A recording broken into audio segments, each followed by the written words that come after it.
Pick up. Hello. Hello, hello, hello? Hello? Hey. Oh, holy shit. Hello. How? Okay, what's up? Whoa. Hey, how was your coffee? It's not coffee, it's hot chocolate. Why would you think I would get coffee from Starbucks? You went to Starbucks Why and would you got. think I would get coffee? It's like you don't even know me. And you want to talk to me? Well, this to get to know you better. Okay, what do you want? Go. Hit me up. Hit me up with this shit. Right. Okay, I want to talk about a video that you did recently. Where you're talking about that one dude about the cost of debating the alt right. You uploaded it to YouTube if you did. Yep. Am I in trouble? What happened? No, you couldn't possibly be in trouble. Oh, cool. So I wanted to talk about YouTube and Twitch and Twitter as like entertainment mediums that they can shape narratives, Yeah. and for the negative in some ways. Yeah, Yeah, and I wanted to conduit talk for to you about political that because you're conversations. Yep. yeah. Well, I wanted to figure out if there's any suggestions for improving shit that you or me could come up with, or if these improvements could be worth theoretical cost to speech, since that's the big meme is that they're all free speech. Yeah. Wait, you Okay. cut off a little bit at the end there, but I think I got the gist. Like how to shape the conversations on these platforms. Sure. Yeah. Well, I know you're more supportive of like deplatforming recently, and Only like, against well, bad you're faith actors. Fuck that shit. simultaneously. Yeah. But the thing is, you're willing to entertain the bad faith actors on your channel. So let's explore who gets the axe. Yeah, I mean, these things are very different from one another. I mean, like having somebody on your platform to discuss something with them doesn't mean that you're necessarily approving of everything that they do. My problem is when people use a platform to spread or to intentionally or with gross negligence spread misinformation. I don't think talking to somebody that does this is the same as doing what they do, right? Yeah. Well, I don't think it's the same as doing well, unless you're Dave Rubin. No, no, I no, no, think no, no, no, no, there's no. Careful, careful. Dave Rubin does do the intentional spread of misinformation. He's not. no. I am He's not comparable to intentional. Dave Rubin. What? No, I don't think you're comparable to Okay. Dave Rubin. I don't Yeah. think Dave Rubin does it intentionally. I think Dave Yeah. Rubin's just an idiot who does it unintentionally. Right. So you're a talented debater. You're not an activist, but there are negative consequences to debate, and those consequences are they're dependent entirely on your performance as a debater, and Mm-hmm. it's predicated on your ability to win a debate. So, are there any debates you regret having because you think it had like a negative consequence? Yeah, I had a conversation with the alternative hypothesis guy, and then I had a conversation with Ryan Dawson. I don't think I was adequately prepared for those two debates. Do you think you lost some of your audience to them? Yeah, I'm sure that even in debates that I win, by virtue of that, there's going to be some percentage of people that are siphoned over. Hopefully, it's a very, very small percentage, but yeah, I'm sure just by the numbers, it Yeah, has to be hopefully. true, right? Probably. If Do you 10,000 think people there's are any? listening to me debate like an alt righter, I'm sure like 10 of them or 5 of them or somebody's going to go over there, right? Yeah. Probably. That's frightening as a thought. Are there any topics you think that shouldn't be debated, like as a general? Philosophically, no. I mean, like, fucking, what do people make fun of me for? Is like debating like pedophilia or incest or whatever, right? I think that everything,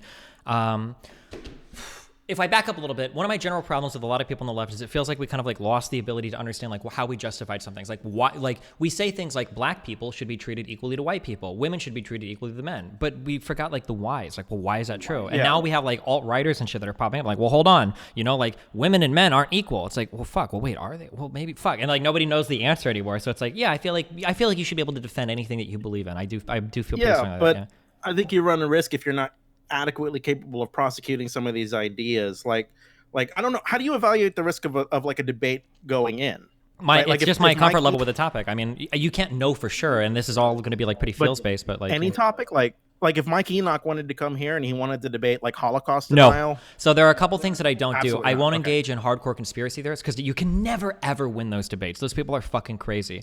If I can take it back to like more pragmatic or philosophical realms, maybe. So like for instance, when I talk about like 9/11 truthers, for instance, like my questions are going to be more like if the government has the power to hide all of this shit and set all of this up, like how did a bunch of kids looking at YouTube videos figure it out? Like it may be questions like that. But in general, I don't platform hardcore history revisionists. It's too easy to like, and that's kind of like what Ryan Dawson is, and a large part of what alternative hypothesis does is digging through studies and then interpreting them incorrectly, but then I'm not ready for it, and like, yeah, it looks bad. Yeah. Do you think these are ideas that shouldn't be debated as a general rule No, then? I think they Like should not be. just I feel like you just need like the adequate people, like the history majors or whatever, to engage in that debate.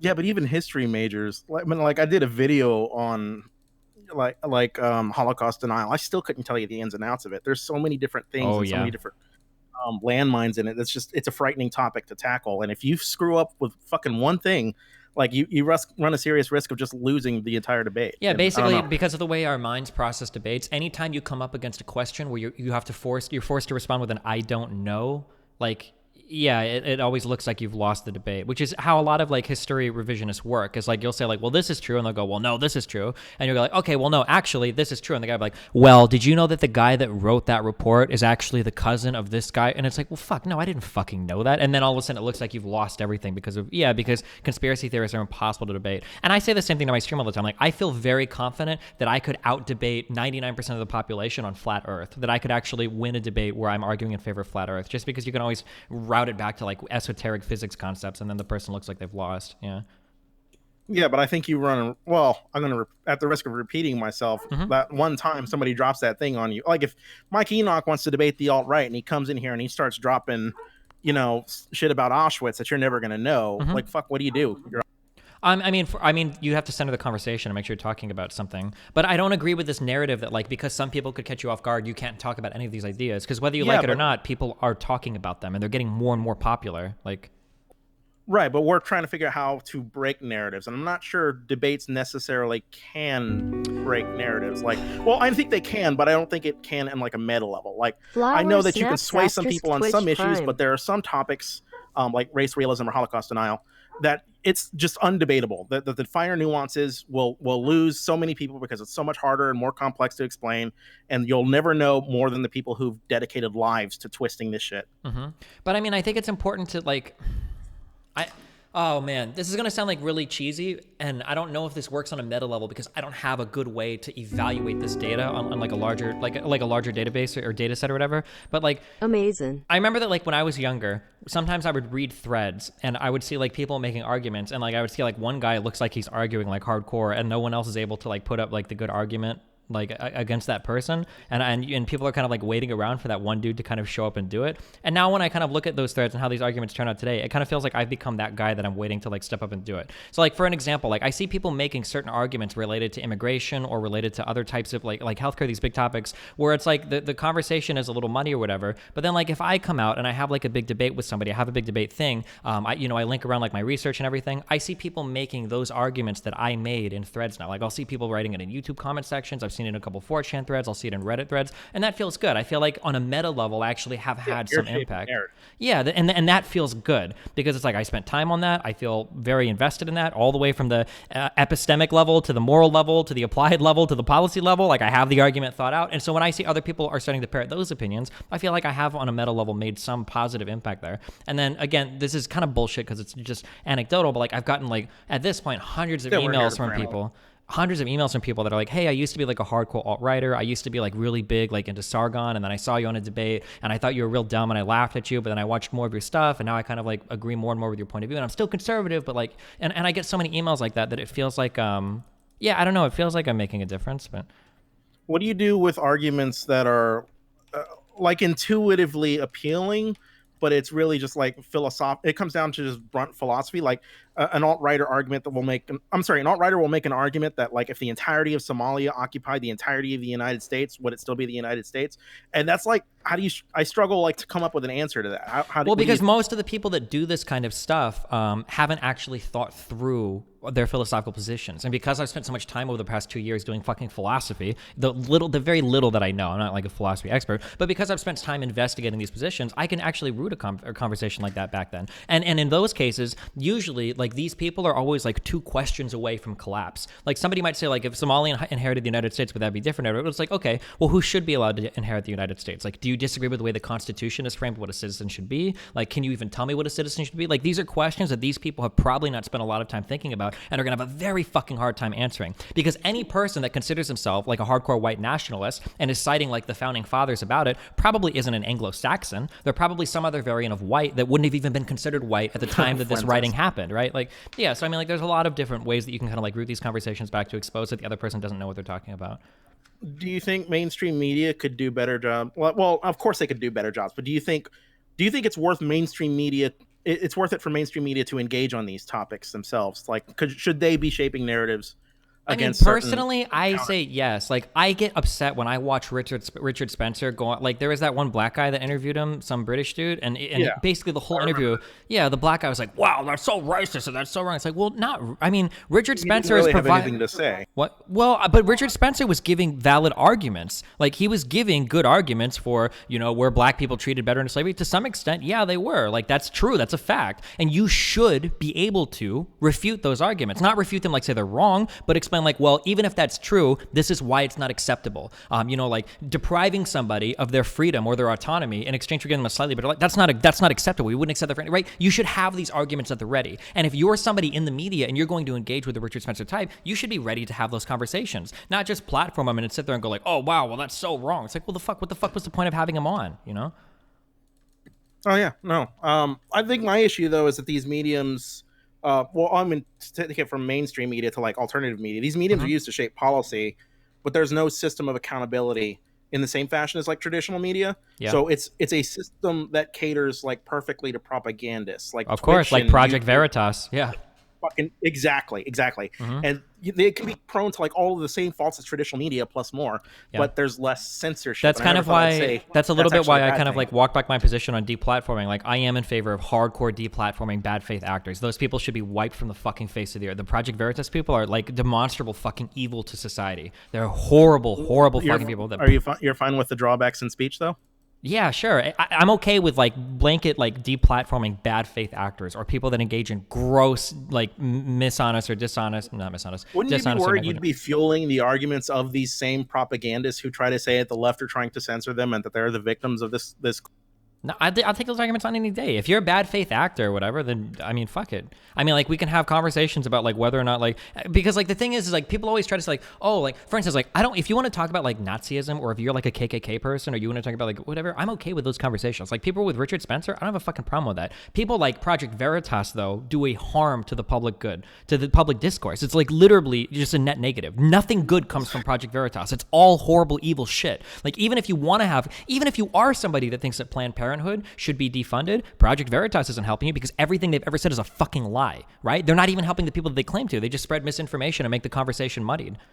No, but that's useful for pushing the Overton window. Propagandists, they know the platform. Like they can manipulate the Overton window by expertly taking advantage of really basic human psychology. Taking advantage of stupid fucking liberals all the time too. That like when I say liberal, I mean it in a general sense. Human psychology. What? Yeah, people, because you get the centrists that will sit there and defend the extremists. Like, like I even saw Tim Pool. Oh, it's just an okay sign. Like it doesn't mean anything. Oh, it's just okay to be white. That's not that bad. Oh, it's just all lives matter. That's not a huge deal. Like, 180 and a half years. Fuck like, me. Yeah. Do you ever watch Crown?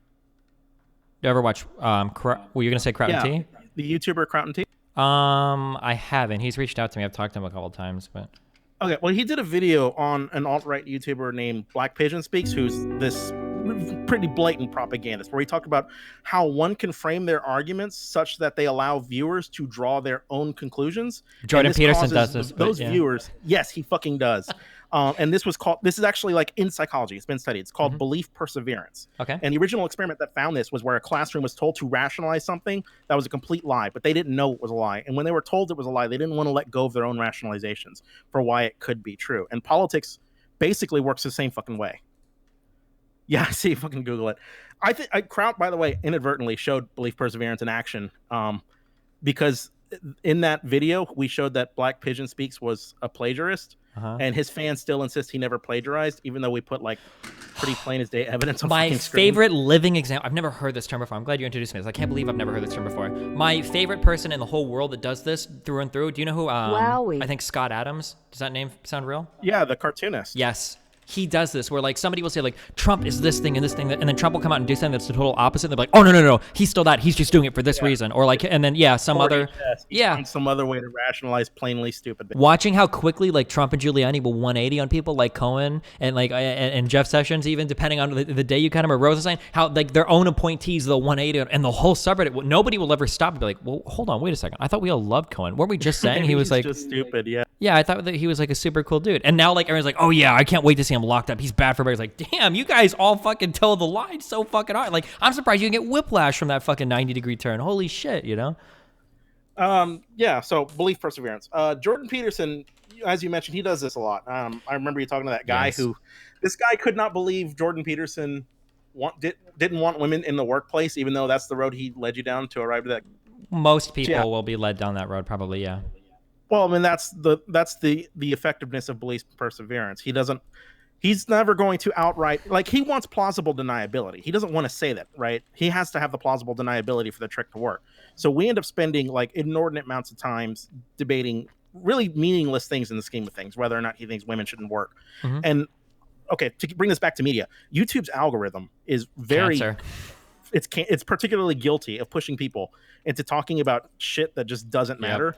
And there's this really bad overemphasis on non-issues, and people like Jordan Peterson, they capitalize off of selling people like outrage on issues that nobody else would care about, and you end up having to debate it. And I don't know. It's like, really funny that like righties will always say that they're being righties will always say they're being censored everywhere, like all the time. But like if you go to like YouTube and you accidentally click on like one fucking random political video and there's like a Ben Shapiro on the sidebar, the whole like next 2 weeks of your feed is gonna be like, Ben Shapiro fucking eviscerates 9-year-old liberal feel snowflake. It's like, oh my god, like why do I have all of these here now? Like, worth mentioning, 3 Arrows did a video on this that's actually worth checking out, called how I fell down the anti-SJW rabbit hole or something like that. But it's actually a pretty solid video if you ever want to just put. Anyway. Okay. Yeah, I think one of the most nefarious people.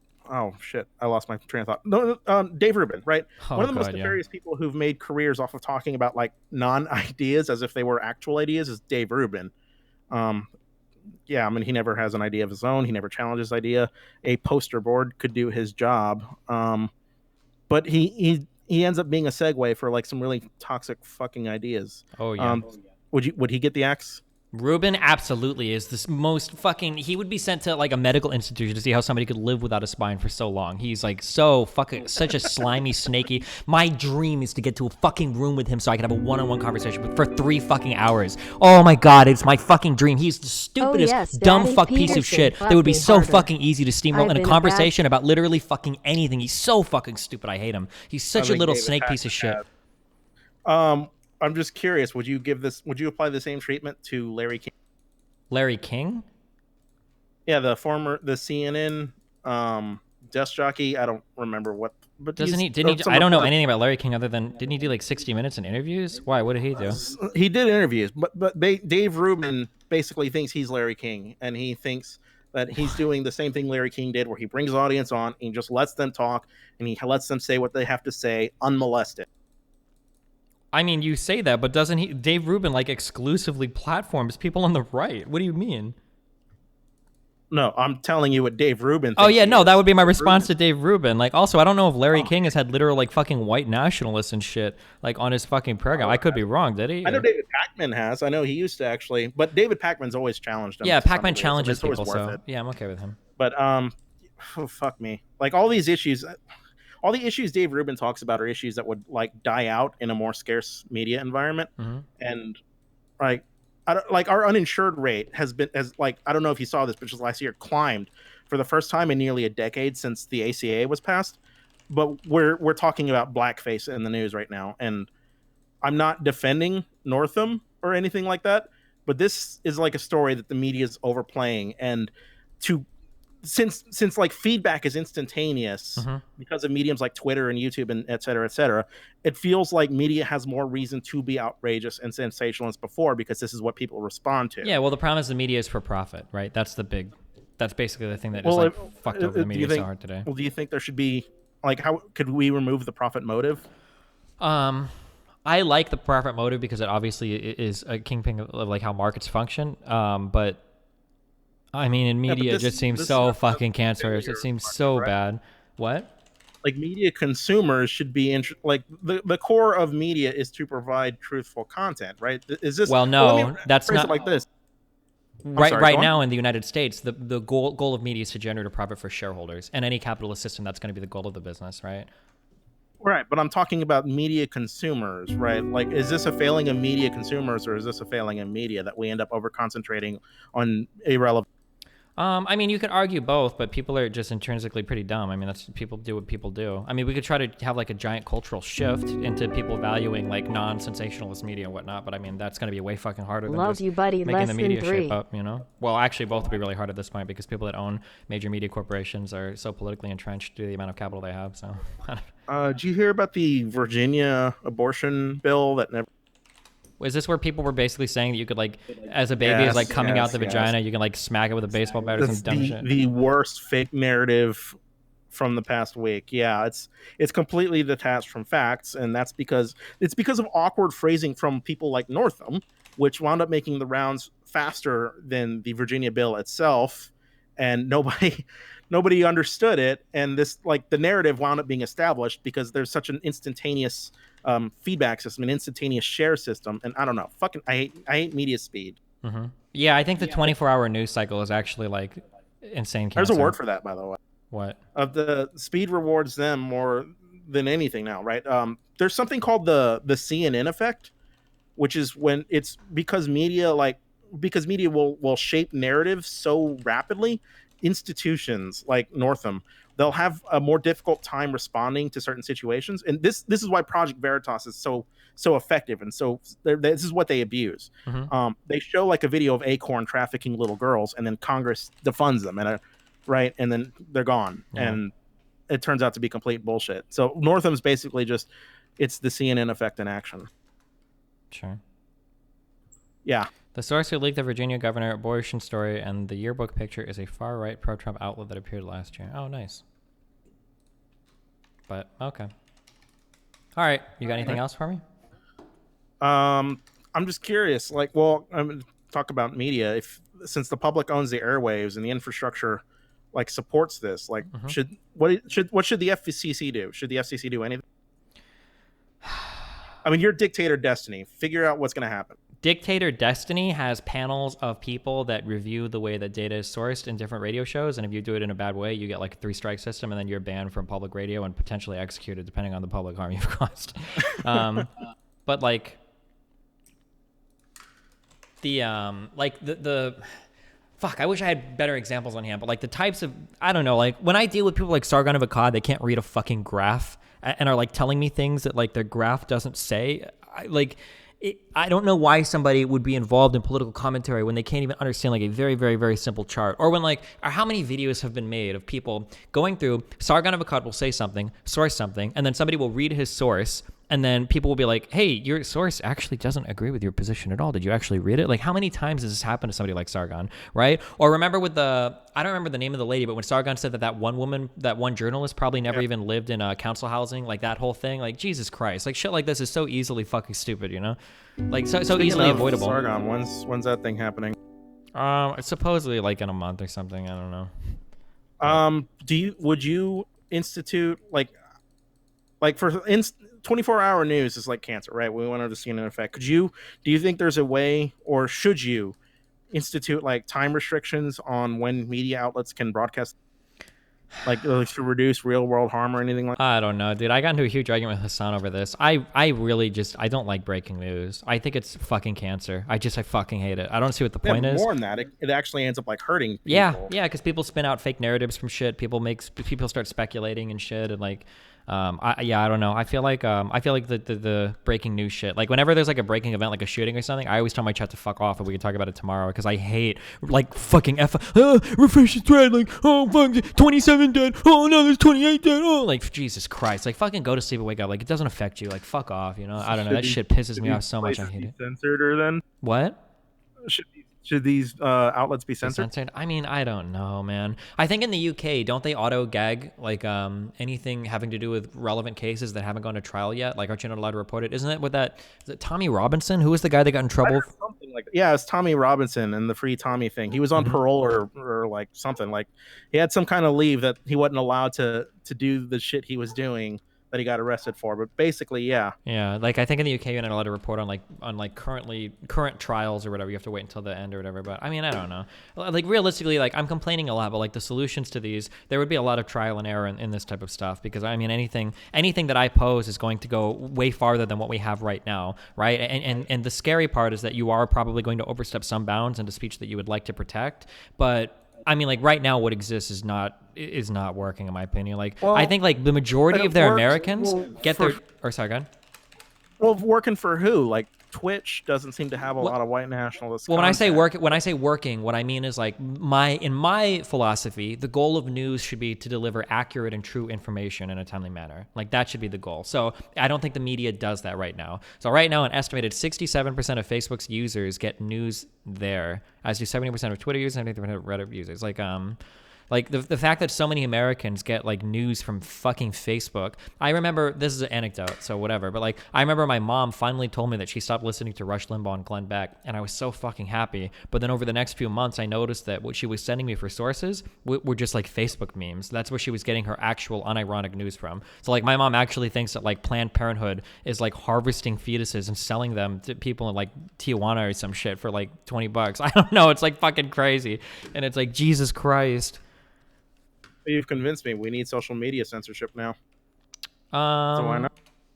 Yeah, I mean, for bad faith actors, I do think so. Like, yeah.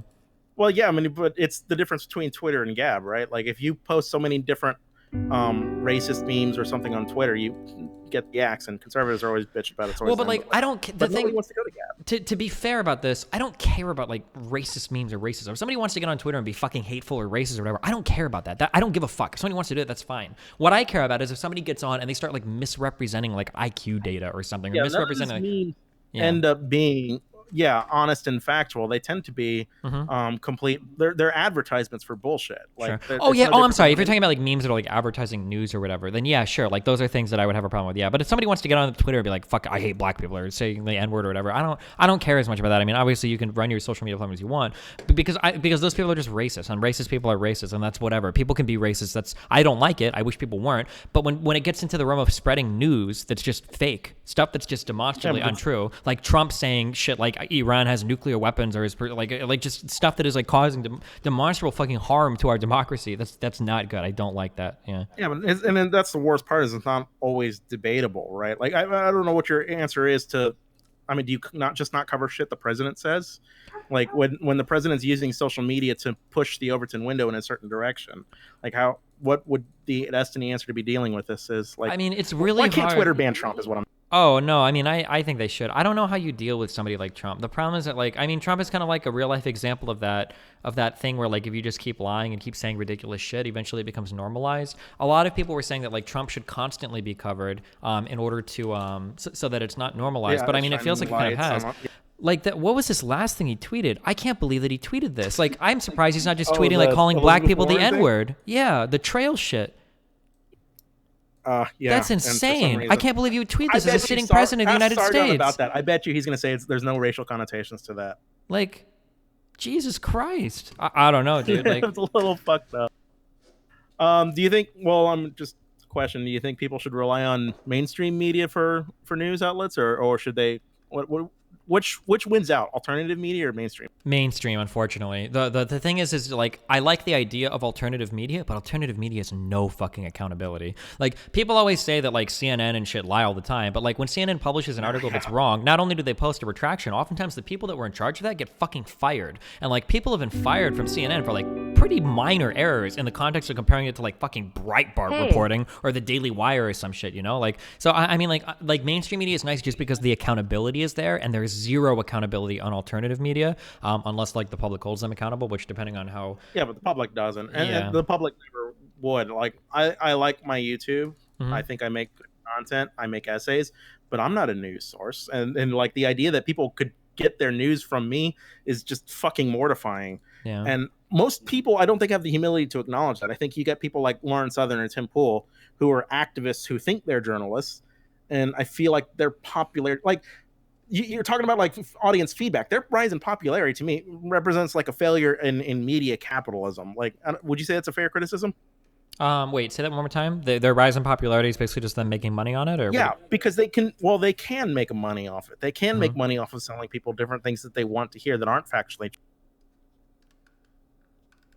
right? Because the goal of business and the goal of media, I think, are fundamentally opposed to one another, right? Business is about making money, and media is a and truth media should outlet. be about delivering. Yeah, which isn't always popular. Yeah, that's why I don't know if like the profit motive is something that can drive. Like the only way the profit motive works in media is if truth is something that is intrinsically valued by people, because then the market would function. If media consumers aren't concerned about truth, they won't reward a media with their business, and that media goes under. Yeah. Right. So I don't know. Do you think state media could like be an answer to this? Is that Do I think state?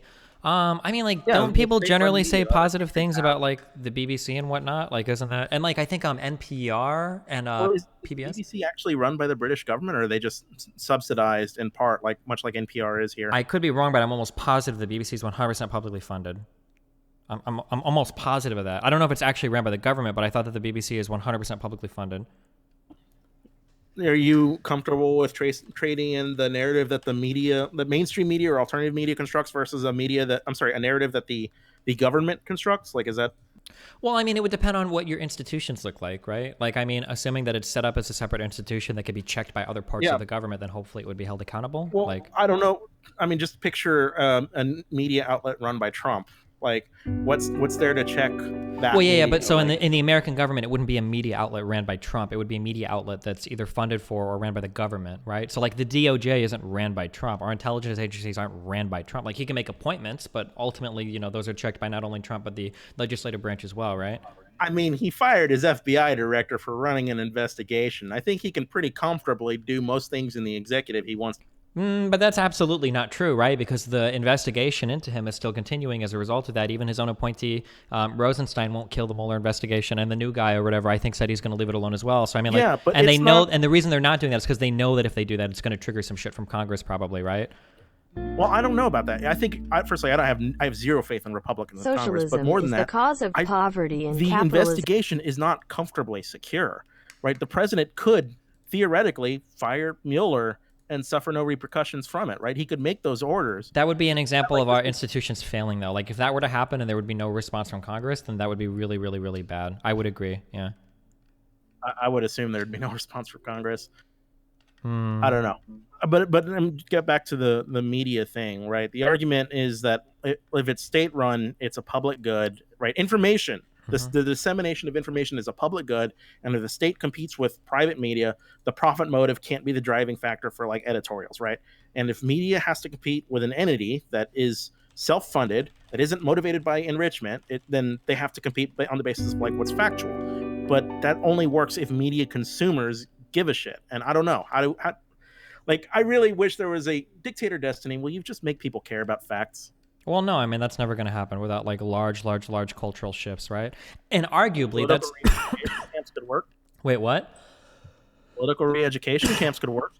I don't think so, actually. The problem is that at the end of the day, people are going to do what makes them happy. And the fact of the matter is that like a normal guy that's working like a 40-hour job like every week doesn't give a fuck about 99% of the shit that goes on in the government. Like the average person that goes and either is a teacher for 8 hours and then comes home and takes care of their family and then eats dinner and goes to sleep. Like these people aren't hardcore consumers of CNN or reading every fucking Reddit post or, you know, checking out every alternative, blah, blah, blah. Or if they were just apathetic, that would be fine, but they have these preconceived ideas about media as it stands now that makes them distrust it. So even if they do get an interest, they don't want to go to CNN for their news, right? They're worried. They call CNN biased, right? It's the communist news network, and nobody wants to pay attention. I mean, I don't think all people do this. I mean, a lot of it is largely inherited. Like, I mean, I don't know. Like, you're asking, like, this is a really hard question. Like, how do you get people to care about, like, truth? That's a really... I mean, at the end of the day, people are going to do what makes them happy. That's always going to be true. Even for people like me. Like, Stalin had the right idea. What? I'm just telling you, Stalin had the right idea. I mean, how did that work out? I don't know. I'm just fucking with you. Okay, yeah, because I mean, I don't want to... Obviously, he's a fucking dictator, and I don't want to shoot people who think differently than I am. Okay. But I'm just kidding. But I guess... I don't know. Like, there's a bias problem with media consumers that kind of pushes them towards more alternative media in this age of the internet, and I think it's pretty fucking... Yeah. You got cut out. It's pretty fucking what? I'm sorry, destructive. Oh right? yeah, I Like agree. if you're talking about like a bias, and it's a bias problem that exists with all media since they compete against each other. A little bit careful with that. I don't like that statement. The equating all media okay, to one another is total bullshit. I'll never I'm let not that. equating all media with one another. I'm saying all media does have a bias. Sure, but it's totally different. Like the bias that like Breitbart has is way different than like Washington Post. I just very very careful about like saying that. I don't think all bias is equal. I'm just saying. Yeah, okay, yeah. I'm just making sure. I have to say this so my audience understands it. Yeah, okay. Okay. Yeah. But yeah. Okay, yeah, I understand what you're saying. I don't know. We have stories about Elizabeth Warren's DNA tests. Like, would we have this with state-run media? I don't know. Like, if it's run by Trump, I want to say yes. But if it's run by like a president who actually gives a shit, I don't know. Like, I don't know. Sometimes I feel like supporting the idea of a state-run media. I mean, it doesn't have to be state-run either. It could just be publicly funded, right? These are two different kinds of concepts, right? Yeah, but how do you decide who to publicly fund and why? I mean, I don't know. How do we do it with NPR or PBS? Well, I think we do it with NPR because they have like child education programming or something that represents generally a public good that everybody agrees. Wait, wait. NPR has like news shows and whatnot that are not like. Yeah, but I mean, I don't know. Like, you got Republicans who want to defund NPR, and if they had their way, they would, right? Sure. So, I mean, even that. Wait. How is that an answer to anything I just said? I'm saying like it's possible to do publicly funded stuff. NPR does it. Yeah, of course there are going to be people that want to defund it, but that's going to be true no matter what. You only want to do publicly funded stuff if people will actually like engage with the media in an honest way, and I don't think everybody does with NPR. Well, you would have to do that, and then you'd have to make privately funded media illegal. I guess. Well, that's a pretty big First Amendment. That's a pretty big First Amendment. No. And also, there's a fuck ton of before there were street lights. Like, come on. Yeah, no, I don't know. It's really complicated. I'm not sure what the correct answer is, other than to lose faith in humanity and say democracy doesn't work, and then to make a lot of money and move somewhere else and fuck them all. So that's what I'm doing. Haven't you by this point? Like, Trump's president. That's what I'm doing. Yep, saving up my money, gonna take my kid, move to some other fucking country, and let this place fucking rot. Yeah. Which other country are you going to? I don't know, some place in Europe, whichever has the smallest amount of fucking conservatives, which unfortunately is growing day by day. So, but then again, I mean, I don't know if I could live in a place with too many fucking lefties because my audience has started to turn into that, and that makes me want to kill myself almost as much as the righties do. So I don't know. I think I would make the argument that Europe's becoming more conservative because of the advent of alternative media. Well, maybe. I mean, like a lot of it is probably in response to like the 2007 shit probably didn't help, and then the big Syrian refugee crisis probably didn't help either. Crisis, yep. Yeah. All right, I say nuke Twitter. What do you think? No, I finally have an account that's growing on Twitter again. Don't nuke it. What? You have an account? Yeah. I mean, my friend does. The bands. Hey, buddy. Thanks for being a decent voice of reason throughout the years. I'll send it to you after. It's my friend's account though. It's not me. Okay. 4, 3, 2, 1. Here you go. Okay. Well, I just wanted to talk about how everything's cancer and we're all doomed. And this was tangentially related to that video where you're like, hey, we should totally debate the alt-right. And I'm like, sometimes that can work. Sometimes that's just terrible. Oh, yeah. I mean, I think in general we should be able to. But, I mean, yeah, I'm not in favor of like, hey, I brought on 17 Holocaust revisionists today, and I'm going to ask a bunch of questions because I don't know anything about it. Like, yeah, obviously that's a really bad way to do it. Yeah, well, there's no... And that's the thing is I think Holocaust revisionism as a... Like, I don't want to say an ideology, but it's like... It's kind of growing. Or at least it feels like it is. And I don't know. It's a little complicated to tackle that as a subject if you're not a Holocaust. Like, it's bullshit, but finding out why it's bullshit is actually quite complicated. Yeah. Yeah, I agree. Okay, cool. Okay. Well, hey, I appreciate the conversation, buddy. Yeah, thanks for the time. Yep. I'll see you later. Peace out. Peace.